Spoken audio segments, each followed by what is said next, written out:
News Haryana देख रहे हैं आप। मैं आपके साथ अर्पिता सिंह। आज बात करेंगे राज्यसभा चुनाव को लेकर। आपको बता दें, राज्यसभा चुनाव को लेकर एक बड़ी खबर, बड़ी जानकारी आपको दे देते हैं। सबसे पहले, जहां नामांकन वापस लेने का आज आखिरी दिन है। हरियाणा में 3 प्रत्याशियों ने इसको लेकर नामांकन किया था।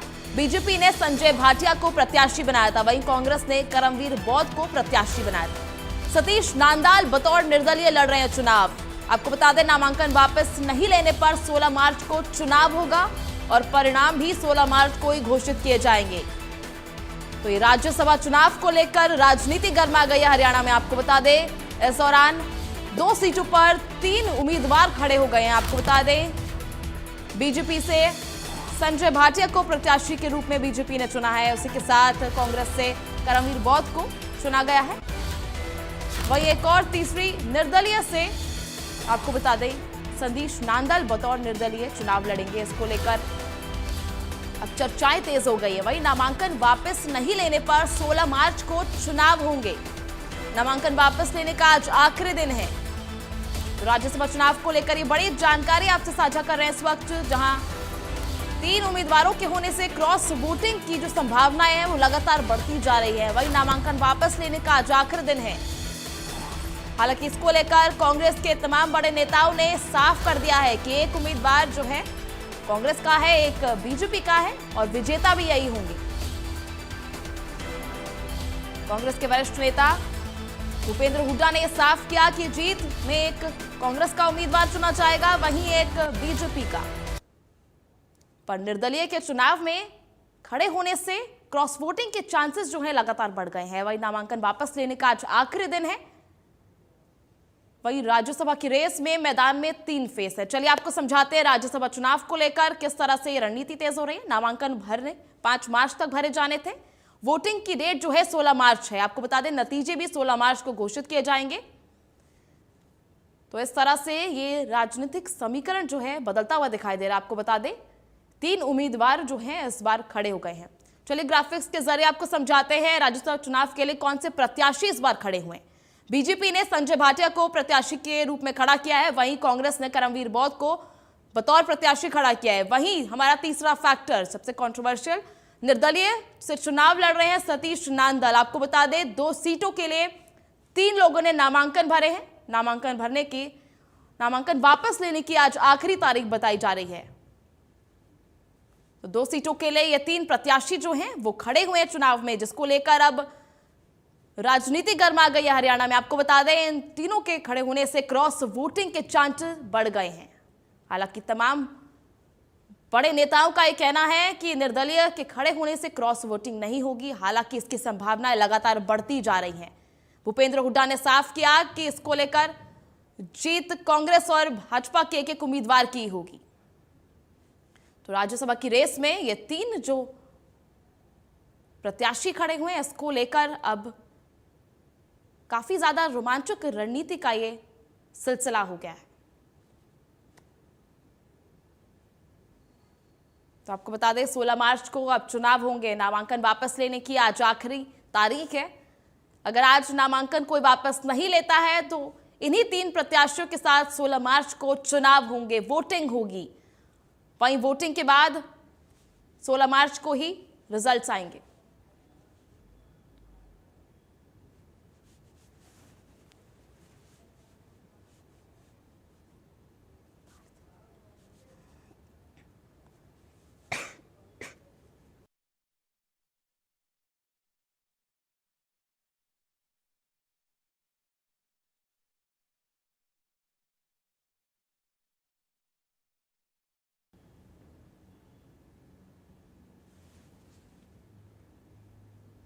चलिए, ज्यादा जानकारी के लिए हमारा इनपुट हेड दीपक शर्मा इस वक्त हमारे साथ विधानसभा से बाहर है।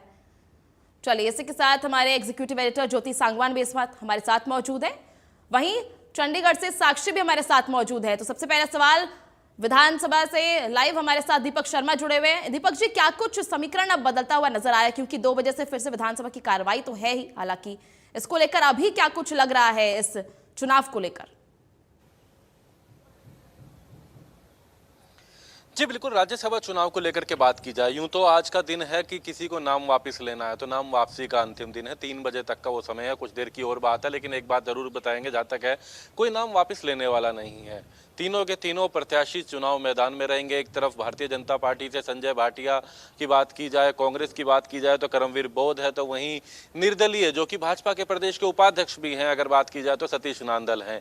ये तीनों चुनाव मैदान में है राज्यसभा के इस चुनाव को लेकर के। हालांकि अब से कुछ देर के बाद 2 बजे हरियाणा विधानसभा के बजट सत्र की कार्रवाई शुरू होगी। पहले अगर बात की जाए तो जिस तरीके से यहाँ पर प्रश्नकाल के साथ शुरुआत होती है, फिर 0 आवर रहेगा, फिर बजट को लेकर के जो चर्चा है वो बजट पर चर्चा की जाएगी, अपनी बात रखी जाएगी। तमाम जो विधायक जो सदस्य हैं वो अपनी बात रखेंगे। लेकिन उसके साथ साथ उसके बाद का आज का एक और अहम हो जाना है, क्योंकि आज के दिन के बाद अगर बात करें 16 तारीख का इंतजार रहेगा। जब नाम वापस नहीं होते तो 16 तारीख को मतदान होना है, जहां वोट करेंगे हरियाणा विधानसभा के सदस्य, 90 सदस्य जो कि वोटिंग करेंगे कि राज्यसभा में कौन कौन जाएगा। हालांकि जिस तरीके से आंकड़ा है, बीजेपी की 1 सीट जाना तय है, संजय भाटिया का राज्यसभा में जाना तय है।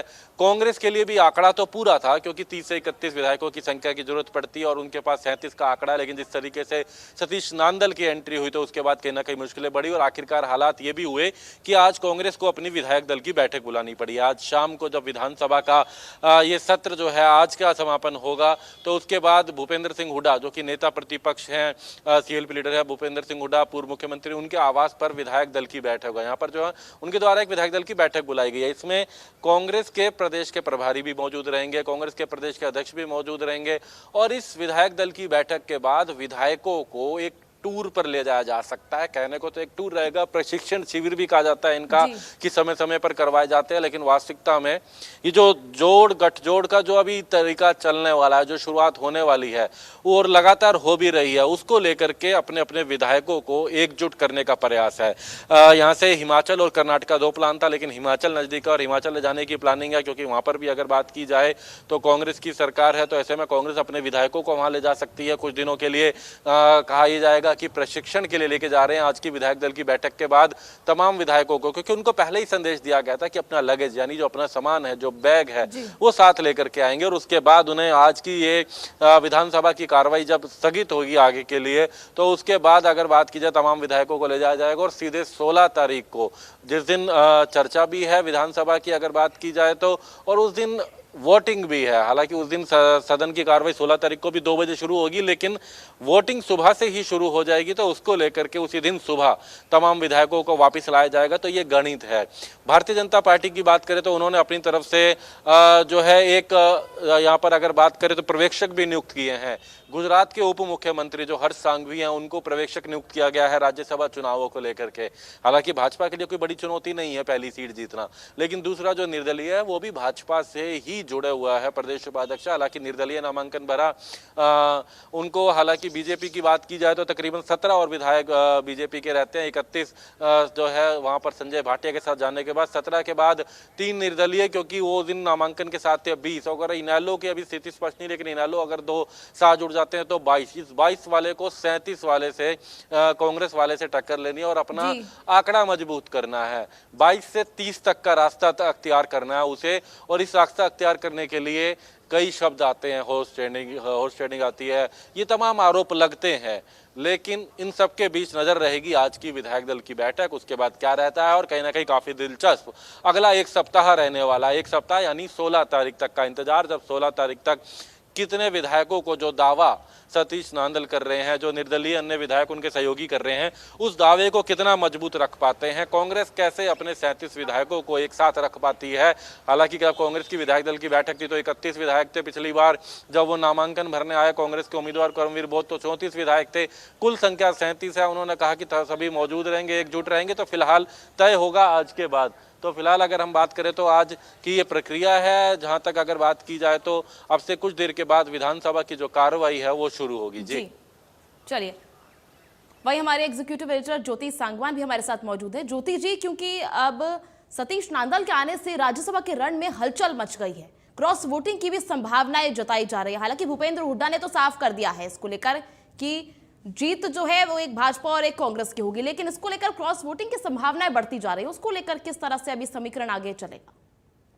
बिल्कुल अर्पिता, देखिए इंडिपेंडेंट उम्मीदवार के आ जाने से ये सीट फंसती नजर आ रही है। शुरुआत में जो एक बीजेपी की दिख रही थी, एक कांग्रेस की दिख रही थी विधायकों की संख्या के हिसाब से, लेकिन शुरुआत से इंडिया न्यूज़ हरियाणा अपने दर्शकों को ये कह रहा था कि अगर कोई इंडिपेंडेंट आ जाता है तो 2 चुनाव में जो देखा गया कि उस तरह का इतिहास रिपीट हो सकता है, हिस्ट्री रिपीट हो सकती है। और इस बात का डर है कांग्रेस को कहीं ना कहीं, भले ही कांग्रेस के नेता या नेता प्रतिपक्ष भूपेंद्र हुड्डा ये दावा करते रहे कि एक सीट बीजेपी जीतेगी, एक हमारी है, लेकिन बीजेपी वाले 2 में से कौन जीतेगा? क्योंकि बार बार वो ये कह रहे हैं जो निर्दलीय हैं, जो इंडिपेंडेंट उम्मीदवार थे वो भी बीजेपी के हैं, संजय भाटिया भी बीजेपी के हैं। हमारा तो क्लियर है, हमारा रास्ता साफ दिख रहा है कि हमारे उम्मीदवार करमवीर बोध राज्यसभा जा रही हैं, लेकिन बीजेपी वाले 2 में से कौन जीतेगा ये भूपेंद्र हुड्डा कह रहे हैं। तो हुड्डा साहब भले ही कहते रहे, उन्हें भी जानकारी है इस बात की कि मुश्किलात कांग्रेस की ही बढ़ी है, मुश्किल कांग्रेस के खाते में जो सीट आनी थी उसी पर बढ़ी है, पेंच वहीं पर फंसा है। क्रॉस वोटिंग का सहारा ही आप कह सकते हैं, जिसके आधार पर, जिसके ग्राउंड पर इंडिपेंडेंट उम्मीदवार आए हैं सतीश नांदल,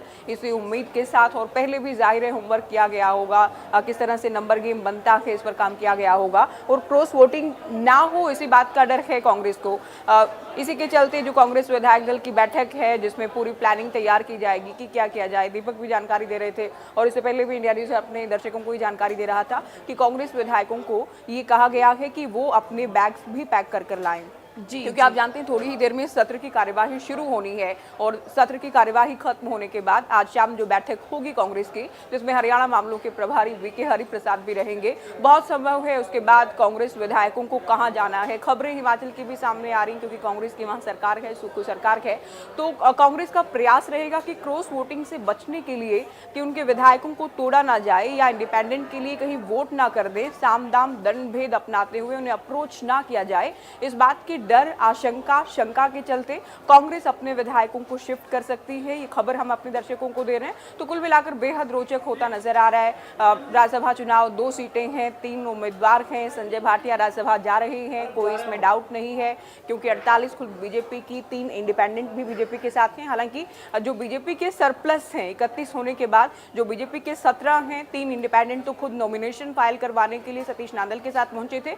इनेलो पर भी नजर रहेगी अर्पिता, क्योंकि अभय चौटाला भूपेंद्र हुड्डा पर तो निशाना साध चुके हैं, 2016 की भी वो बात कर चुके हैं, एक बार की और भी बात कर चुके हैं किस तरह से इन्होंने खुद अपने कोषाध्यक्ष को हराया, लेकिन अपने 2 विधायकों को लेकर उन्होंने स्टैंड क्लियर नहीं किया है। कांग्रेस के साथ जाने का कोई कारण उनके पास नहीं होता है, लेकिन बीजेपी समर्थित इंडिपेंडेंट की हम बात करें, सतीश नांदल की हम बात करें, उन्हें लेकर भी पत्ते नहीं खोले हैं। भूपेंद्र हुड्डा ने हालांकि जरूर उनके पाले में गेंद डाल दी है कि वो तो इस तरह के मौकों पर हर बार बीजेपी समर्थित या बीजेपी के पक्ष में ही वोट करते हैं, तो इस बार क्या करेंगे अभय चौटाला? क्या बीजेपी समर्थित को वोट करेंगे या फिर वोट नहीं डालने का निर्णय लिया जाएगा? इस तरह के तमाम सवाल उठा दिए गए हैं। तो अब देखना ये है कांग्रेस विधायकों को कहां ले जाया जाता है, क्रॉस वोटिंग कितना गेम बिगाड़ती है कांग्रेस का, इनेलो का क्या फैसला रहता है, और करमवीर बोध के लिए संख्या बल के हिसाब से जितना पूरी तरह से मुमकिन है, लेकिन क्रॉस वोटिंग अगर हो जाती है, गेम अगर बिगड़ जाता है, तो हरियाणा का ये तीसरा राज्यसभा चुनाव होगा जिसकी देश भर में फिर से चर्चा होगी अपने परिणाम को लेकर। जी चलिए साक्षी, अगला सवाल मैं आपसे लूंगी, क्योंकि ये बताया जा रहा है कि कांग्रेस में एक असुरक्षा की भावना भी देखी जा रही है। अपने विधायकों को एकजुट करने की जो कोशिश है वो कांग्रेस लगातार कर रही है। आज शाम 6:30 बजे इसको लेकर विधायकों की बैठक भी की जाएगी, साथ ही सामान पैक करके आने को भी बोला गया है। शिफ्टिंग को लेकर तमाम अभी जो बातें चल रही थी, चर्चाएं चल रही थी, आज की जो ये विधायकों की बैठक है वो किस तरह से रंग लाएगी और क्या कुछ आगे हो सकता है? जी बिल्कुल, देखिए राज्यसभा चुनाव जो है वो बहुत ज़्यादा दिलचस्प होता जा रहा है और राजनीतिक गलियारों में जो सरगर्मियां हैं वो लगातार इससे बढ़ती जा रही है, क्योंकि कांग्रेस पार्टी को तीसरा उम्मीदवार जो कि निर्दलीय बीजेपी समर्थित उम्मीदवार हैं सतीश नांदल, उनकी एंट्री से ही कहीं ना कहीं किसी उलटफेर की आशंका जो है वो बनी हुई है और इसीलिए कांग्रेस पार्टी जो है वो फूक फूक कर कदम इस पूरे राज्यसभा चुनाव में रखना चाहती है। और न सिर्फ प्रदेश का नेतृत्व बल्कि शीर्ष नेतृत्व भी, दिल्ली से भी राहुल गांधी और उनकी पूरी टीम भी हरियाणा में के राज्यसभा इलेक्शन पर हर मूवमेंट पर नजर बनाए हुए हैं। सभी पार्टियों का जो बैठकों का दौर है वो भी जारी है। आपको बता दें कि बीजेपी ने गुजरात के जो डिप्टी सीएम है उन्हें बतौर ऑब्जर्वर भी हरियाणा के राज्यसभा चुनावों के लिए उनकी ड्यूटी जो है वो लगाई है। आज देर शाम 8 बजे अनौपचारिक कैबिनेट की बैठक भी होने वाली है, जो कि मुख्यमंत्री नायब सैनी की अध्यक्षता में होगी और सभी कैबिनेट के मिनिस्टर्स मौजूद रहेंगे और जाहिर तौर पर राज्यसभा चुनावों को लेकर जो रणनीति है वो बनाई जाएगी। जहां तक आपने कांग्रेस की रणनीति का सवाल किया, तो कांग्रेस की रणनीति सबसे ज्यादा अहम हो जाती है, क्योंकि क्योंकि सबसे ज्यादा अगर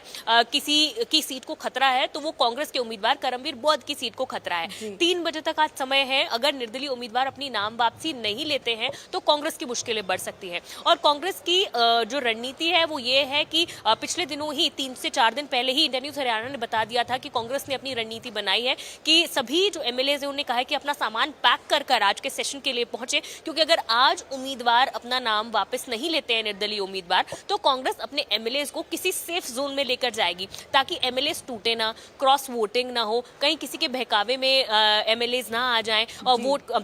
अब ये बात देखनी होगी कि क्या जो एमएलएज हैं वो क्रॉस वोटिंग करते हैं या फिर वोट करने से खुद अपने आप को रेजिस्ट करते हैं, इन्हें लोगों का क्या स्टैंड रहने वाला है। तो ये तमाम चीजें जो हैं ये कांग्रेस की जो शीर्ष नेतृत्व है इन सभी रणनीतियों को बना रहा है। और अगर आज 3 बजे से पहले निर्दलीय उम्मीदवार ने अपना नाम वापस नहीं लिया तो उसके बाद कांग्रेस अपने सभी एमएलएज को कर्नाटक या फिर हिमाचल प्रदेश लेकर जा सकती है और सीधे फिर 16 तारीख को इलेक्शन वाले दिन ही सभी मेंबर्स को कांग्रेस लेकर वापस चंडीगढ़ लौटेगी, जब हरियाणा विधानसभा में राज्यसभा के चुनावों को लेकर वोटिंग होगी। 2 सीट्स को लेकर वोटिंग की जा रही है। सीट्स तो हैं, उम्मीदवार 3 हैं।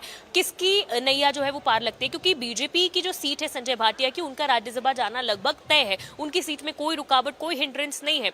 लेकिन अगर कांग्रेस के कुछ एमएलएज अगर क्रॉस वोटिंग करते हैं या वोटिंग से खुद को बचाते हैं, वोट नहीं करते हैं, तो ऐसे में इसका सीधे तौर पर फायदा निर्दलीय उम्मीदवार को मिलेगा। वहीं बीजेपी के जो बचे हुए वोट्स हैं वो भी निर्दलीय उम्मीदवार के पाले में ही जाएंगे। तो ऐसे में कांग्रेस के जो उम्मीदवार हैं करमवीर बौद्ध, उनकी सीट को लेकर लगातार संशय बरकरार है। और कांग्रेस क्योंकि लगातार पिछले अगर राज्यसभा चुनावों की हम बात करें, जिस तरह ज्योति जी भी बता रही थी अभी कि लगातार उलटफेर होता हुआ देखा है और कांग्रेस जो राज्यसभा सीट है उसे लूज करती हुई नजर आई है। तो एक बार फिर से इस तरह की चीज ना हो, इसलिए कांग्रेस जो है बहुत सतर्कता बरत रही है। हालांकि लास्ट जो राज्यसभा इलेक्शंस हुए थे उस दौरान भी कांग्रेस अपने सभी एमएलए को लेकर रायपुर गई थी और रायपुर में छत्तीसगढ़ की राजधानी रायपुर में वहां पर रखा गया था और सीधे इलेक्शन वाले दिन ही उनको यहां पर लेकर आया गया था। लेकिन उसके बाद भी कांग्रेस जो है वो जीतने में नाकाम रही थी। अजय माकन जो कांग्रेस के कैंडिडेट थे उन्हें हार का सामना करना पड़ा था। लेकिन अब इस बार के इलेक्शन को लेकर कांग्रेस जो है वो तमाम रणनीति बना रही है। आज शाम को 6:30 बजे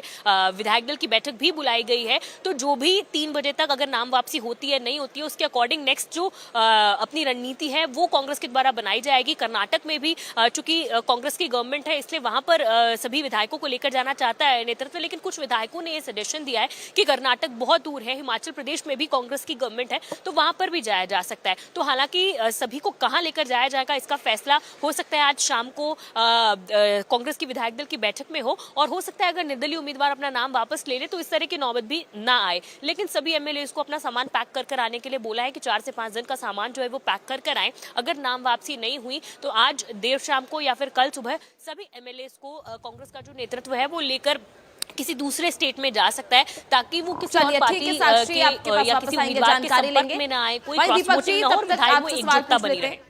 दीपक जी, क्योंकि किस तरह से अभी समीकरण दिख रहा है, क्योंकि बहुत ज्यादा जरूरी हो जाता है कि बाकी जो पार्टी के विधायक हैं या बाकी जो पार्टी के अध्यक्ष हैं वो किसको वोट करते हैं। कांग्रेस के लिए बड़ी मुसीबत खड़ी होती दिखाई दे रही है अगर निर्दलीय ने अपने हाथ पीछे नहीं खींचे और नामांकन वापस नहीं लिया तो इनेलो जो है वो किसका सपोर्ट करती हुई दिखाई देगी। इसको लेकर क्या कुछ लग रहा है अभी साफ? देखिए, अगर आंकड़ों की बात करें तो जिस तरीके से पहले तो बीजेपी की तैयारी ये है, क्योंकि नाम वापसी की उम्मीद नहीं है, तो ऐसे में बीजेपी की तैयारी ये है कि जब वोटिंग होगी तो बीजेपी के सभी 48 + 3 निर्दलीय 51 जो विधायक होंगे वो जो वोट करेंगे वो फर्स्ट प्रायोरिटी संजय भाटिया को करेंगे और सेकंड प्रायोरिटी में जो उनका जो पूरे होने के बाद जितने वोट चाहिए संजय भाटिया को जीत के लिए वो वोट संजय भाटिया के पास जाएंगे और सेकंड जो ऑप्शन हो जाएगी बचे हुए वोट वो सतीश नांदल के पास जाएंगे। तो ऐसे में 31 वोट संजय भाटिया के पास जाने के बाद 20 वोट बचते हैं। लेकिन अगर 20 वोट इनके पास है तो कांग्रेस के पास 37 वोट है। हालांकि तब तक क्या होता है 16 तारीख तक कितना मजबूत कर पाती है कांग्रेस, अपने आप को रख पाती है, वो अलग बात। लेकिन इसमें एक नजर इंडियन नेशनल लोकदल को लेकर भी है। इनेलो की एक बात की जाए तो कांग्रेस के साथ जाने की उम्मीद बिल्कुल नहीं है। कांग्रेस में अगर बात करें तो इनेलो शुरू से ही कहीं ना कहीं उनके खिलाफ रही है। ऐसे में वो निर्दलीय सतीश नांदल के साथ जाती है या नहीं ये तय किया जाएगा। अगर वो सतीश नांदल के साथ जाते हैं तो 17 बीजेपी, 3 निर्दलीय, 20 + में 2 22 हो जाएंगे अगर इनेलो जाती है। और अगर इनेलो साथ नहीं जाती, क्योंकि 31 विधायक संजय भाटिया के जाने के बाद 59 विधायक बचते हैं। 59 में से जिसको जीत चाहिए होगी दूसरी सीट, उसको 30 विधायक चाहिए होंगे। लेकिन अगर इनेलो वोटिंग ही नहीं करती, किसी या तो दूरी बना लेती है, तो 59 की जगह 57 जो है विधायक रह जाएंगे। और ऐसे में 57 में आधा आंकड़ा चाहिए होगा, 57 का आधा आंकड़ा चाहिए होगा, यानी कि 29 विधायक जिसके साथ होंगे उसकी जीत होगी। फिर भी अगर बात करें तो बीजेपी के पास निर्दलीय जोड़ करके और सतीश नांदल के पास बीजेपी और निर्दलीय जोड़ करके 20 ही बचते हैं, कांग्रेस के पास 37 बचते हैं, तो वो भी बड़ी चुनौती रह जाती है। हालांकि अभी इनेलो अपनी स्थिति स्पष्ट करेगी, लेकिन जिस तरीके की उम्मीद है इंडियन नेशनल लोकदल सतीश नांदल को अपना सपोर्ट कर सकती है, लेकिन ये तय अभय चौटाला करेंगे, परिस्थितियों के अनुसार करेंगे। उनका कहना है कि समय आने पर अपनी बात रखी जाएगी, लेकिन ये बात तो जरूर है, ये पूरे प्रदेश में अभी तक देखा भी गया कि इंडियन नेशनल लोकदल कांग्रेस के साथ नहीं जाती। तो ये जरूर एक परिस्थितियां रहेंगी, तमाम ये समीकरण रहेंगे। और सबसे बड़ी बात यही है, कांग्रेस को बड़ी चुनौती है। कांग्रेस ने विधायक दल की बैठक में 31 पहुंचे थे, नामांकन के दौरान 34 रहे थे, पूरी संख्या 37 है। दावा किया जा रहा है कि हम 37 से 38 हो जाते हैं, 36 नहीं हो सकते, ये कांग्रेस के नेता दावा कर रहे हैं। लेकिन यहाँ सबसे बड़ी चुनौती भी यही है, यही कारण है कि कांग्रेस को अब एक टूर पैसे प्रशिक्षण सत्र कहा जाएगा कि उस पर ले जा रहे हैं, उस पर ले जाने की तैयारी कर रही है कांग्रेस। अपने विधायकों को गठजोड़ रखने के लिए, विधायकों को जोड़ करके रखने के लिए बाकायदा पूरी रणनीति। क्योंकि जिम्मेदारी की बात की जाए तो भूपेंद्र सिंह हुड्डा 1 साल बाद उन्हें विधायक दल की जिम्मेदारी दी गई थी, विधायक दल नेता की। और एक बड़ी चुनौती नाम उनका जरूर रहेगा, अगर कहीं भी 1-2 वोट कम होते हैं, 4 वोट कम होते हैं, या चुनाव में हार होती है, या फिर कहीं से भी कोई अगर होता है, तो दूसरा नाम राव नरेंद्र सिंह। राव नरेंद्र की बात करें तो प्रदेश कांग्रेस के अध्यक्ष हैं, हाल ही में कमान दी गई है। और ऐसे में अगर कोई विधायक साथ नहीं रख सके 37 विधायकों को, तो कहीं ना कहीं भूपेंद्र सिंह हुड्डा के सामने, इसके अलावा अगर बात की जाए तो राव नरेंद्र के सामने एक बड़ी चुनौती रहेगी, पार्टी के लिए एक बड़ी चुनौती है। सबसे बड़ी बात, लेकिन अभी भी कहना चाहेंगे, नंबर्स कांग्रेस के पास फिलहाल पूरे हैं।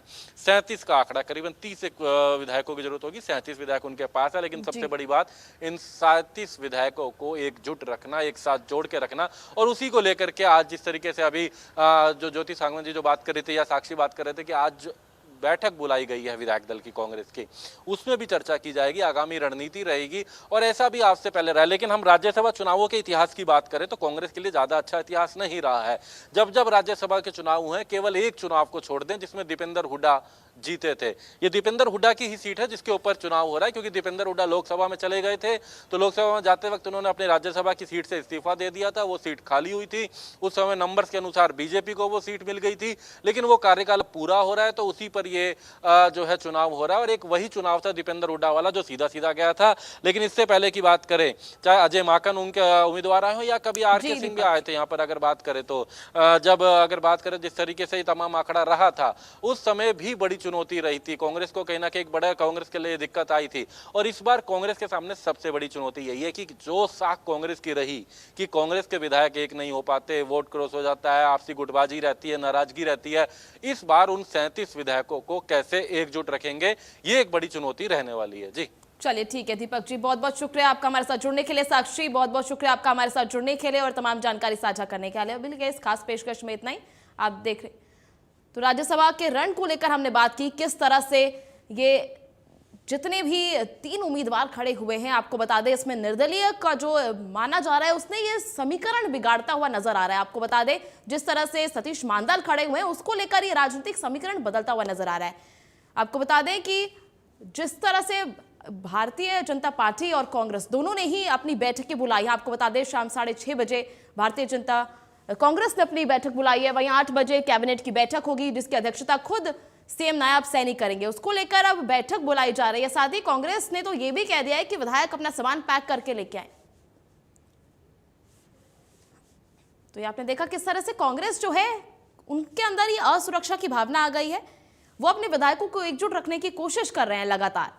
वही सतीश नांदल के बतौर निर्दलीय वो चुनाव लड़ रहे हैं, उसको लेकर अगर आज उन्होंने नामांकन वापस नहीं लिए, ये आखिरी दिन है, तो इसके बाद 16 मार्च को ये चुनाव होने हैं और राज्यसभा की इस रेस में अब 3 जो है इस मैदान में खड़े होंगे, ये जिनमें ये रणनीति जो है और ज्यादा रोचक बन जाती है। और आपको बता दें ये समीकरण थोड़ा सा बदलता हुआ दिखाई दे रहा है। हालांकि अभी ये कहना मुश्किल है कि किस पार्टी से ये चुने जाएंगे, क्योंकि जितने नंबर ऑफ सीट्स चाहिए 31 जो हैं वो सीट्स चाहिए ही, जिसमें एक बीजेपी एक कांग्रेस का पक्ष जो है वो मजबूत दिख रहा है। लेकिन निर्दलीय के आने से अगर क्रॉस वोटिंग की संभावनाएं बनती है तो उसको लेकर कांग्रेस का समीकरण थोड़ा बढ़ता हुआ और खराब होता हुआ नजर आता है।